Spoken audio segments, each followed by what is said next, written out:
Em nome do Pai, e do Filho e do Espírito Santo. Amém. Inspirai ao Senhor as nossas ações, ajudai-nos a realizá-las, para que em vós comece e para vós termine tudo aquilo que fizermos por Cristo, Senhor nosso. Amém. Santa Maria, Mãe de Deus, rogai por nós. Em nome do Pai, do Filho e do Espírito Santo. Amém. Muito bem, com grande alegria chegamos no grande dia do lançamento das inscrições para o nosso curso sobre a Divina Eucaristia e os seus milagres. E é uma alegria estar com você nesse dia 1º de novembro, dia dedicado a todos os santos. E a gente pode literalmente dizer que se todos os santos são santos, eles devem isto à Divina Eucaristia. Então, é para firmar a nossa fé eucarística que nós vamos fazer esse curso. E é um curso que não é sobretudo sobre os milagres, ele é um curso sobre a Eucaristia, a nossa fé na Eucaristia, que é claro, é uma fé corroborada também pelos milagres. Mas exatamente porque existe muita dúvida, existe muita gente que não crê plenamente na Divina Eucaristia, é que nós quisemos fazer este curso, porque aqui está o centro da nossa identidade católica, o centro daquilo que nós somos, o centro daquilo que é a salvação. Então, eu realmente quero insistir com vocês e pedir que, levem realmente em conta esse curso, dê importância a esse curso, ele é fundamental para a sua vida espiritual. Fundamental também pelo fato que o diabo sabe a importância da Eucaristia. E porque ele sabe a importância da Eucaristia, o que é que ele quer? Ele quer que a gente perca a fé na Eucaristia e, sobretudo no último milênio, na Igreja Católica nós temos visto ataques constantes e contínuos do diabo. As heresias que surgiram negando a verdade da Eucaristia, mas não somente, também as dúvidas no coração de fiéis a respeito da Divina Eucaristia. E parece que diametralmente oposto e na intensidade oposta, enquanto a fé dos fiéis vai enfraquecendo, parece que a sanha e a ousadia dos satanistas vai aumentando. Por quê? Porque também boa parte dos milagres eucarísticos estão também envolvidos com pessoas que querem profanar a Eucaristia. Se os fiéis vão vacilando na fé e duvidando da verdade da Eucaristia, o diabo, esse sim, esse tem fé. Não fé divina, Claro, o diabo não enxerga a verdade da Eucaristia como os nossos anjos enxergam, porque os anjos veem na glória de Deus a verdade da Eucaristia. O diabo também não enxerga como os santos aqui na terra enxergam a Eucaristia através da fé, uma fé toda ela moldada no amor. Não, mas o diabo enxerga a presença de Cristo na Eucaristia pelos efeitos. O diabo vê o quanto a Eucaristia santifica as pessoas. Ele vê o quanto Deus ama a Eucaristia e Deus tem feito com que a nossa fé na Eucaristia ficasse mais forte através de milagres, através de experiências místicas dos santos, de aparições, de revelações, de confirmações daquilo que é a fé de 2000 anos da Igreja. Ele vê tudo isso e vê que ele, o diabo, está perdendo almas pela Eucaristia. Ou seja, as almas que encontram a Eucaristia vão para o céu, que é um caminho verdadeiro de santificação. Todo mundo conhece o agora famoso Beato Carlo Acutis, que disse que a Eucaristia é, para ele, a sua autoestrada que leva para o céu. Esse jovem beato, que morreu adolescente, com 15 anos de idade, ele dedicou boa parte da sua vida em pesquisas dos milagres eucarísticos. E o argumento dele é bastante convincente, aliás, convincente até o fato que me convenceu. O argumento dele é o seguinte: se os milagres eucarísticos foram feitos por Deus, se Deus se deu ao trabalho de fazer os milagres, então nós temos que nos dar ao trabalho de mostrar esses milagres, fazer com que as pessoas conheçam esses milagres. Eu, formado em teologia,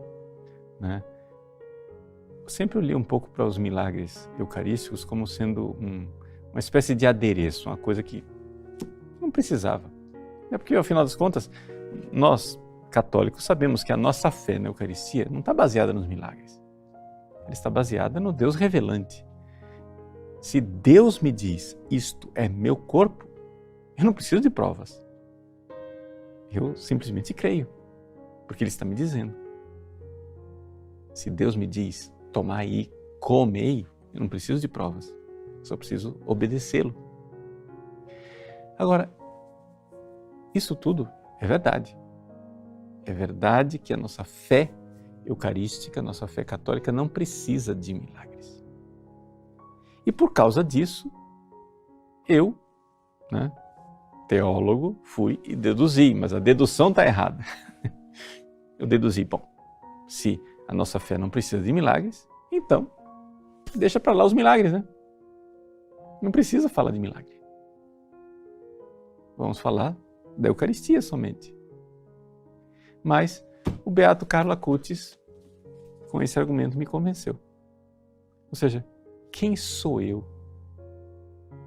para julgar Deus? Eu, teólogo, chego e digo, não preciso de milagres. Mas Deus olhou para a humanidade e viu que ela precisava de milagres e os fez. Então não vou julgar Deus. Ou seja, Deus fez os milagres, e se Ele fez os milagres é porque eles são bons para nós. Então, esses milagres eucarísticos no mundo foram investigados e estudados pelo Carlo Acutis.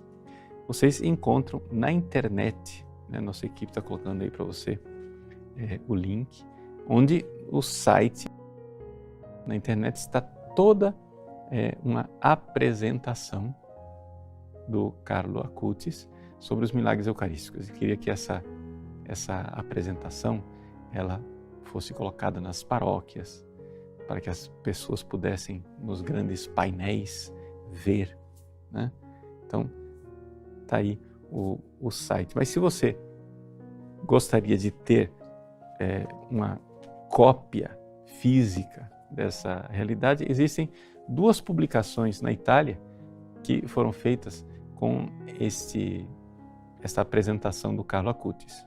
Uma, que traz o nome dele mesmo, Carlo Acutis, e Miracoli Eucaristici nel Mondo. É publicado pela editora Shalom, lá na Itália. E, assim, um trabalho muito bem feito, o papel de qualidade, as fotos abundantes, os textos que estão aqui e a pesquisa do próprio Carlo Acutis, vale muito a pena. Fica aí a dica para as editoras católicas do Brasil publicarem o livro sobre os milagres eucarísticos do Carlo Acutis. Agora, esta pesquisa do Carlos, ela foi estudada e aprofundada por Sergio Meloni, do Instituto São Clemente I, I Miracoli Eucaristici e le Radici Cristiane dell'Europa, edição Estúdio Dominicano, e também o mesmo princípio, ou seja, papel excelente, de excelente qualidade, as fotos coloridas, mas com um acréscimo de que alguns teólogos foram e acrescentaram textos de encíclicas. Por exemplo, aqui a página que eu abri é um texto da Mediator Dei, testemunhos de santos e assim por diante, e assim, citações do cardeal Ratzinger, do catecismo, é o texto enriquecido. Então, Está aqui essas duas publicações do Carlo Acutis, que falam, evidentemente, deste que é o milagre mais famoso, o milagre eucarístico mais famoso, né, atualmente, que é o milagre de Lanciano, na Itália. E é sobre esse milagre que nós gostaríamos de falar hoje, né, apresentando para vocês o milagre de Lanciano. Bom, primeira coisa, você encontra na internet muita coisa a respeito do milagre de Lanciano.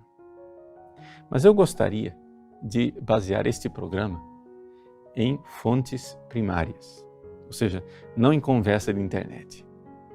Mas eu gostaria de ler com vocês as conclusões de um estudo clínico que foi feito a respeito da carne e do sangue do milagre eucarístico de Lanciano, que foi feito pelo professor Linoli, né? E tudo isso está publicado, você tem aí à disposição o PDF, o link para você baixar o PDF e ler o documento original italiano, né? 23 páginas que estão aqui,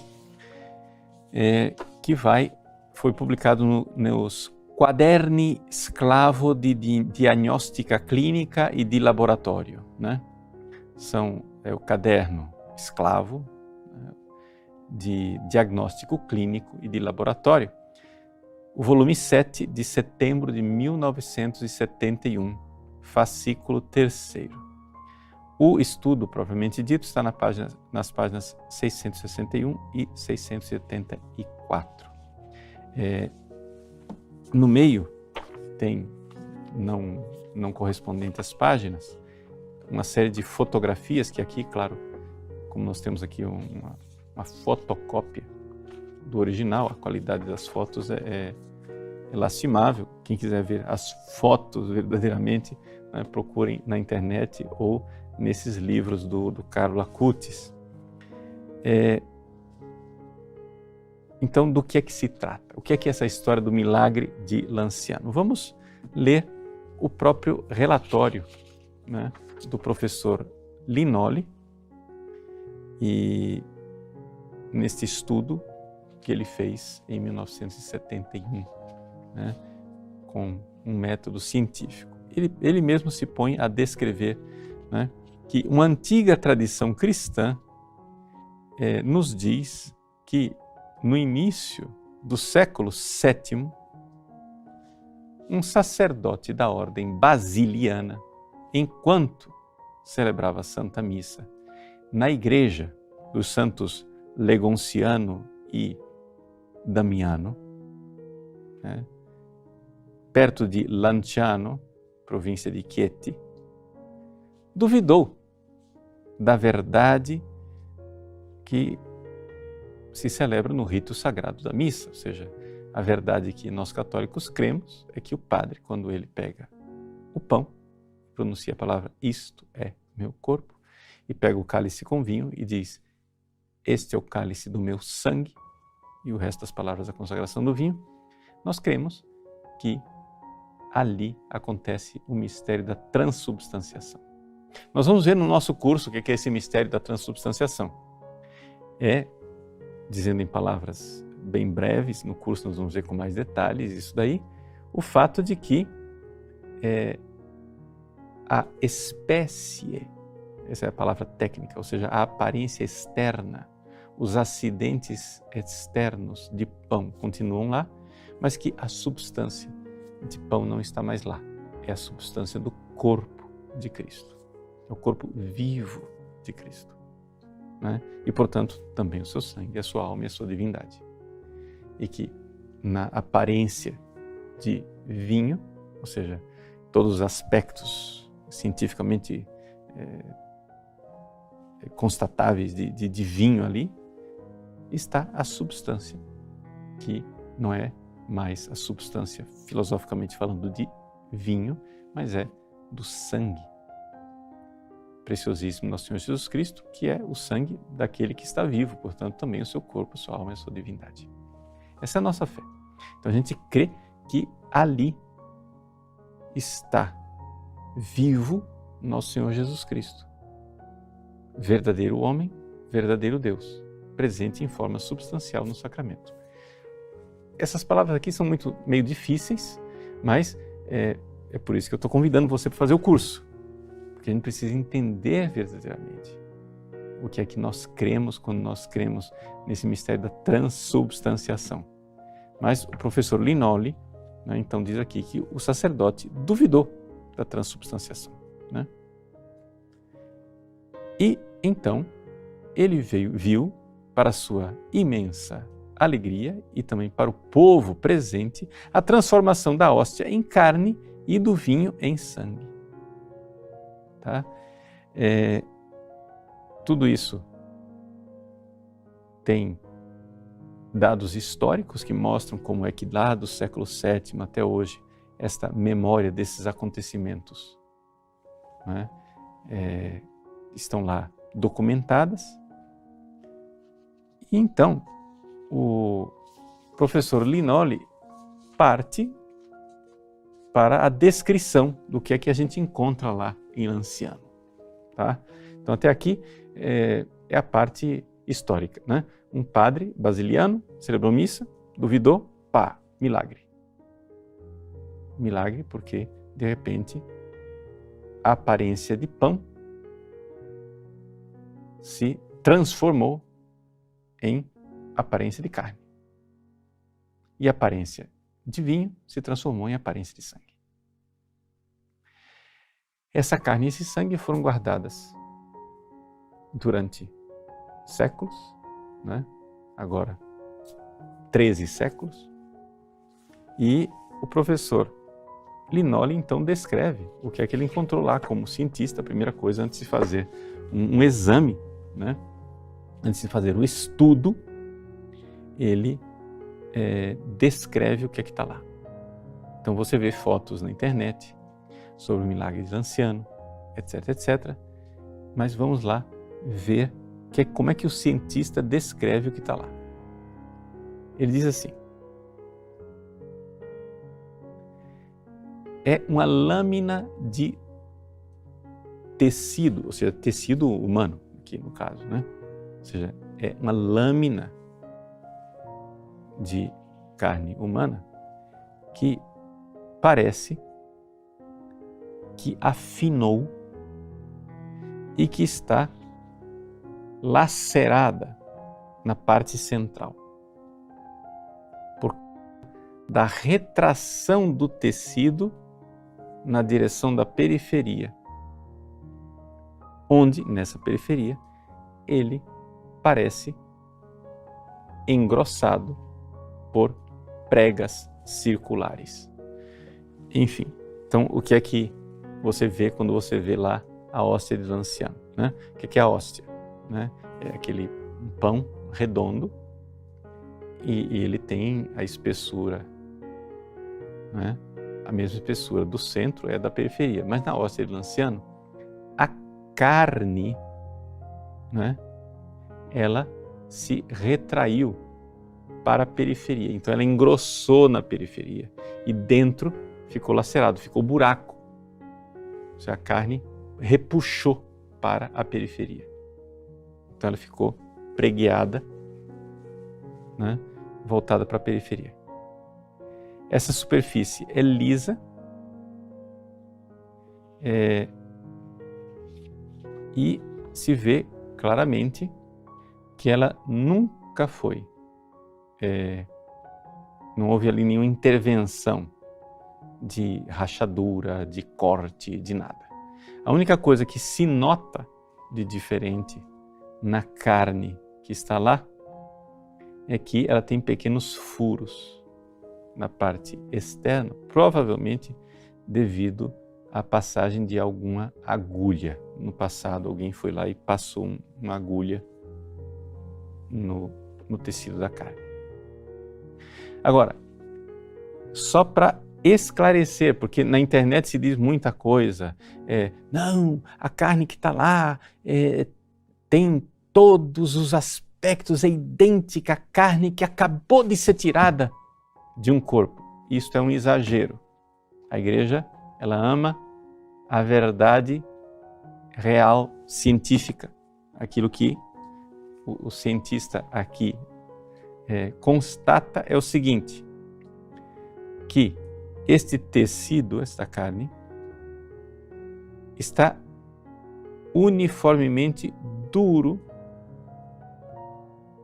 com a dureza de madeira. Ou seja, é como se fosse, ele secou, né? Então não é a carne, digamos assim, com a flexibilidade de carne. É carne que ficou carne desidratada. Ela está seca. Por causa dos séculos, né? É evidente. Então ela é durolínea, que é a expressão que ele usa. Ou seja, dura como madeira. E que exige uma forte pressão da lâmina para retirar 2 pequeninos fragmentos para a pesquisa que seria feita. Então ele foi lá com a lâmina e teve que fazer uma forte pressão para tirar 2 fragmentos para levar para o laboratório. Por quê? Porque está duro como se fosse madeira, né? E o sangue? Bom, o sangue é também, que está lá num vaso de vidro, são 5 fragmentos com um peso total de 15,85 gramas, de cor amarelo-marrom, né? E tanto a hóstia como o sangue tem alguns pontinhos brancos. E estes pontos brancos, depois ele identificou como sendo fungos amorfos, né? É contaminação devido aos séculos. Tem fungos. E, pois bem, também o sangue está uniformemente duro e somente com uma forte pressão do instrumento cortante é que se conseguiu retirar com dificuldade uma pequena parte. Então, vejam, eu gastei um pouco de tempo descrevendo as coisas, né, que eu acho que é interessante, que você tem a descrição científica do que é que se encontra lá. Porque as pessoas veem foto e ficam imaginando alguma coisa mas o que será que é aquilo? Então aqui, você, com essa descrição, ao ver a foto da carne e do sangue do milagre de Lanciano, você então sabe do que é que se está falando, né? Qual é a descrição exata do que está lá. Bom, e qual foi a conclusão? A conclusão vocês podem ler na página 670, né? As considerações conclusivas. Eu aconselharia, quem sabe ler italiano, que leia o artigo inteiro. É rápido, são 15, 16 páginas de texto, o resto são fotos. Muito fácil de ler, embora numa linguagem, claro, médico-científica, mas é interessantíssimo, porque na internet a gente encontra resumos, coisas assim, mas não é o estudo científico que foi feito. Então, qual é a conclusão que ele tira, né, do antigo sangue e da antiga carne que a tradição nos apresenta como sendo o milagre eucarístico de Lanciano do século VII. Então, quais são os pontos que ele pode resumir? Veja, primeira coisa, que o sangue do milagre eucarístico de Lanciano é verdadeiramente sangue. Você diz, mas é óbvio. É óbvio até que analisaram, né? É que hoje a gente sabe que é sangue. Mas assim, se achava que era sangue durante séculos, mas agora cientificamente nós sabemos que é sangue. E a carne, ela é carne, mas carne de um tipo especial.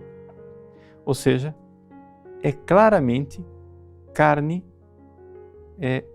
que pertence ao miocárdio, ou seja, ao tecido do coração.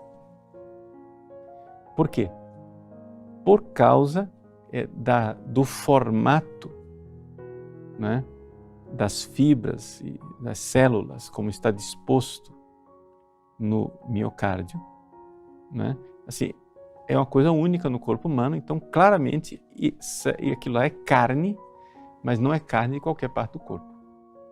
É carne do coração. Terceira conclusão. Pela técnica, né, de Uhlenhuth, que consegue distinguir carne humana de carne animal, se chegou à conclusão de que tanto a carne como o sangue são da espécie humana. É carne e sangue humanos, não é de um animal qualquer. Quarta conclusão, de que a carne e o sangue, ambos, são do tipo AB. Não é? E, portanto, aponta para o fato de ser do mesmo indivíduo. E aqui vem uma coisa que tem bastante controvérsia na internet. O pessoal diz, não, a carne e o sangue estão lá vivos, como se tivessem sido extraídos neste momento. Não é isto que é o resultado da pesquisa científica, não é bem isto. Isso é uma forma das pessoas resumirem uma coisa, um achado científico extraordinário, mas que é uma forma popularesca de dizer. Não é bem isso. O que acontece é o seguinte, é que quando se foi analisar o sangue, depois de 1.200 anos, as proteínas, né, dentro do quadro soroproteico, as proteínas parecem ser as proteínas distribuídas no sangue fresco, normal, ou seja, no sangue recém-extraído. As proteínas, não o aspecto inteiro do sangue, não, porque está lá claramente coagulado, petrificado, duro, não é sangue vivo nesse sentido. É que as proteínas estão lá. O que é que isso significa cientificamente? Significa o seguinte, que esse tipo de preservação de proteína não é uma coisa possível, não. Mas é algo bastante extraordinário. Por quê? Porque esta mesma preservação de proteína se encontra, de certa maneira, nos corpos mumificados. Só que as múmias, elas receberam um tratamento especial exatamente para se preservar ao longo dos séculos. E a carne de Lanciano e o sangue de Lanciano não recebeu esse tratamento, não há sinal nenhum, né, de elementos de mumificação no sentido de técnica de mumificação. Não há elementos químicos colocados ali para que aquilo fosse preservado. Então parece bastante extraordinário o fato de que este material orgânico, que são as proteínas, tenham superado aquilo que é o destino fatal da carne, ou seja, que aquilo se desfaça.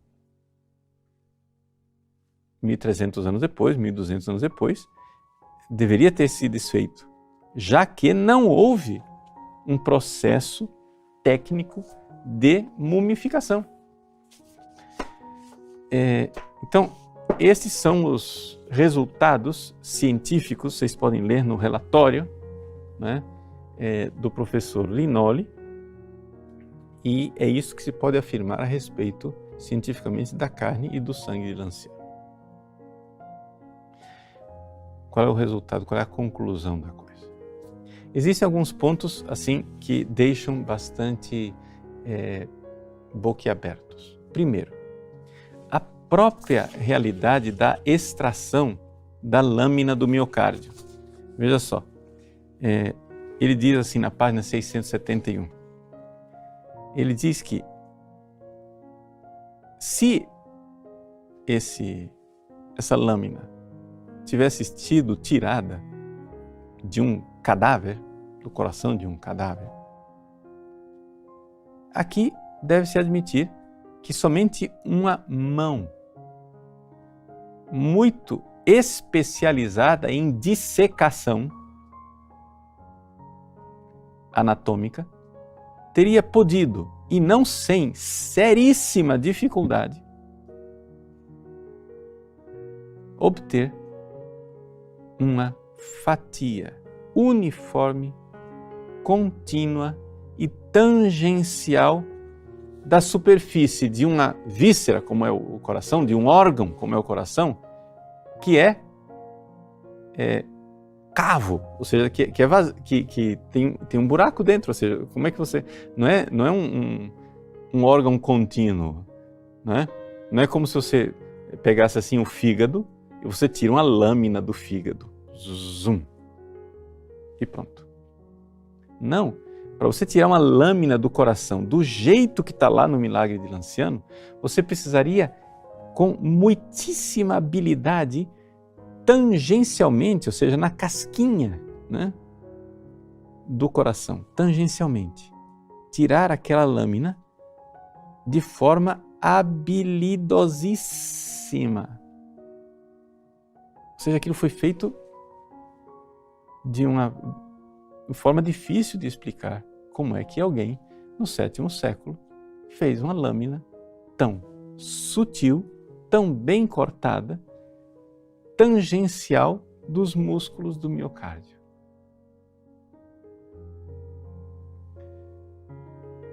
Então, aqui nós temos algo fantástico, né? De difícil explicação científica. E de difícil explicação científica, como é que isto sobreviveu 12, 13 séculos? Como é possível? Então, é algo realmente que dá algo de credibilidade humana aos milagres. Agora vamos falar do que é que a gente espera de o que é um milagre, né, o eucarístico. Vamos entender isso. Veja, o que é um milagre? Com relação aos milagres, a gente deve agir do mesmo jeito que a gente age com outras aparições, visões, místicas, etc. Nós católicos, não somos obrigados a crer nesses milagres por fé católica.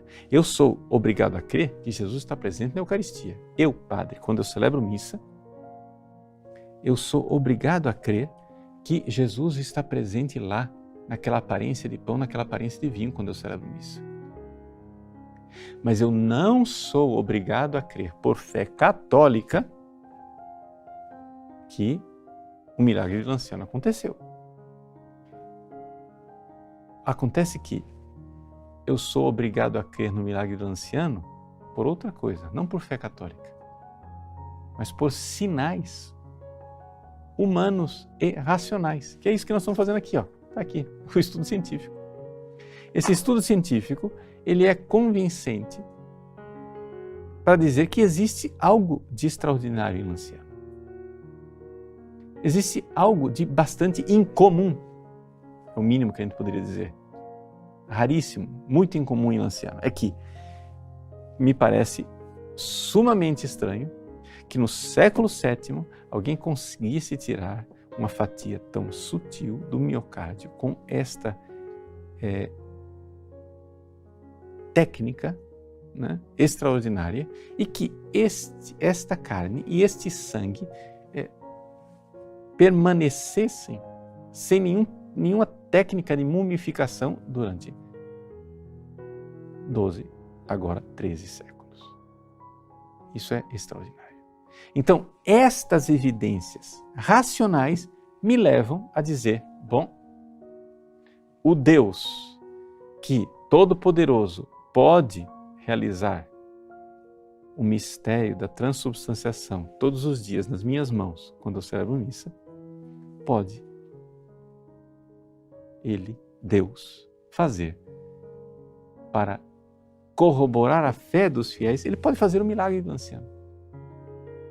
Ele pode fazer com que aquilo aconteça, que a hóstia se transforme em carne e o vinho se transforme em sangue. E, portanto, ele faz isso para quê?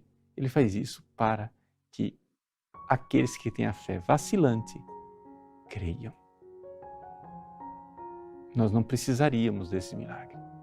Bastaria somente crer na autoridade do Deus que revela. Mas como Ele olha para a nossa fraqueza, Ele olha para a nossa miséria, Ele quer nos ajudar.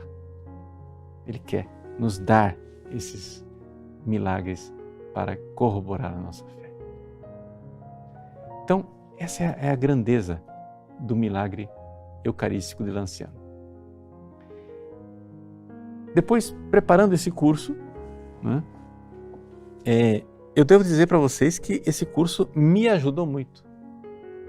Por quê? Primeiro, um pouco disso eu já disse para vocês. Eu olhava para os milagres eucarísticos, eu sempre acreditei que eles fossem verdadeiros, mas eu olhava para eles como supérfluos. Sim, aconteceu um milagre, mas eu não preciso disso. Eu tenho minha fé católica, basta.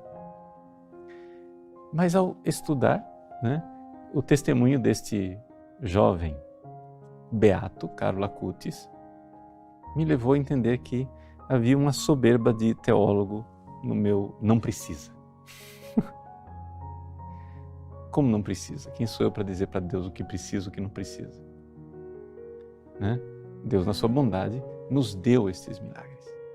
E Lanciano, né, é o mais famoso e o mais antigo, digamos assim, como relíquia de milagre que nós temos disponível. E por isso o primeiro que nós gostaríamos de apresentar para vocês. Aí vem aquela pergunta, e essa é a segunda coisa que este curso mudou bastante. E então, aquilo que está lá em Lanciano é Jesus vivo na Eucaristia? Ou é simplesmente carne mumificada, uma relíquia de Jesus que está lá? Vejam, aqui está mais uma conversão do Padre Paulo Ricardo nesse curso. Eu sempre disse, quando falava do milagre de Lanciano, eu sempre disse que ali, o que está nos relicários de Lanciano é simplesmente um milagre maravilhoso de Deus, mas que não é Jesus presente na Eucaristia. Por quê? Porque eu pensava cá, né, com a minha cabecinha tola, a presença de Jesus na Eucaristia, ela está sempre garantida somente pela presença dos acidentes de pão e dos acidentes de vinho.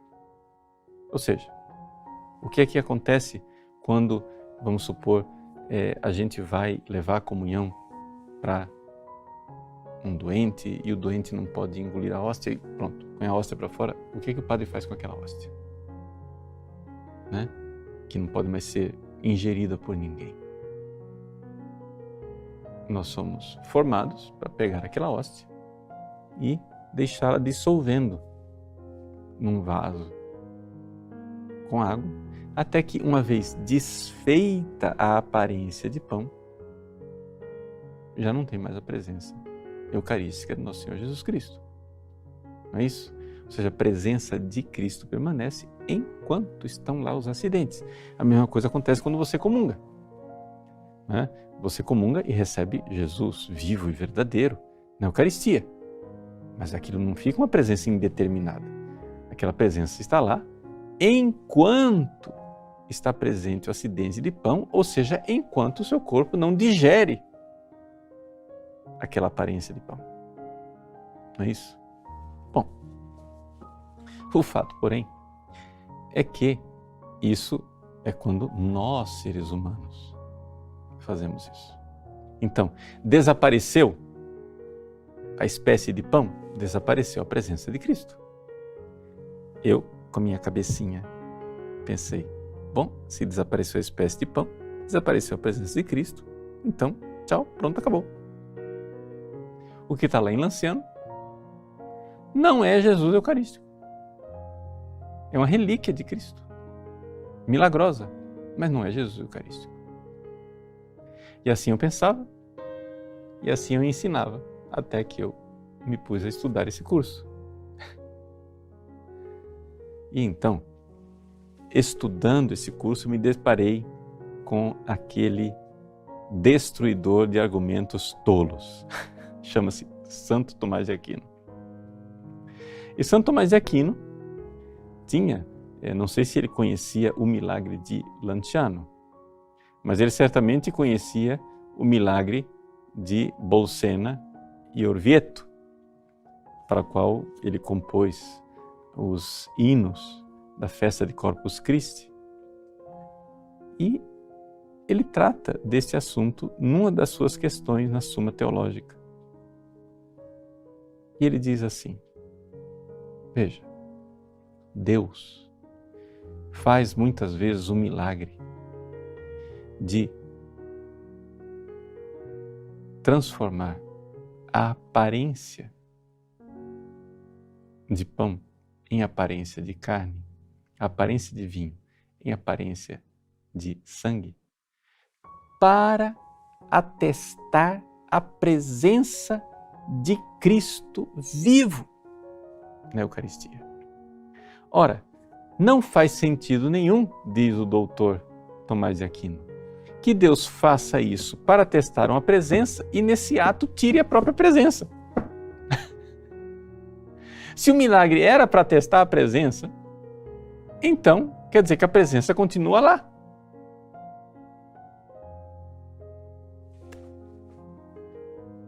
E é evidente, uma vez que você ouve esse argumento, ele faz todo sentido, né?